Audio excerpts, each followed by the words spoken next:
गेल्या वर्षी पण आलो, या वर्षी पण आलो. प्रत्येक वर्षी तुम्ही मला बोलवणार तेव्हा मी येणार, नाही बोलवलं तरी पण येणार. कारण महानगरपालिकेचा एक वेगळं नातं आहे. कारण माझे वडील स्वतः महानगरपालिकेमध्ये काम करत होते. ते 2008ला रिटायर झाले. त्यामुळे ती एक वेगळी आपुलकी आहे की विभागात तुम्ही जे पण काम करत असता ते एवढं चांगलं असतं की म्हणजे कोविड काळ पण तुम्ही खूप काम केलं सुट्टी नसतानाही. त्याबद्दल तुमचे पुन्हा मी आभार मानतो. जास्त काही बोलत नाही, फक्त एवढंच आहे की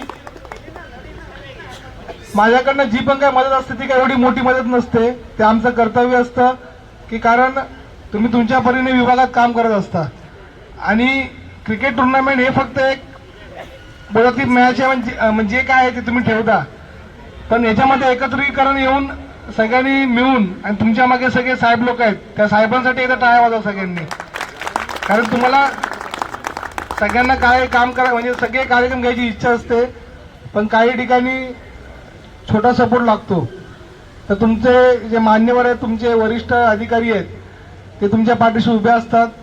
त्याबद्दल मी त्यांचे पण मनापासून आभार मानतो. आपण मला बोलल्याबद्दल आणि आमचा मान सन्मान केल्याबद्दल तुमच्या सर्वांचा ऋणी आहे. जय हिंद, जय महाराष्ट्र.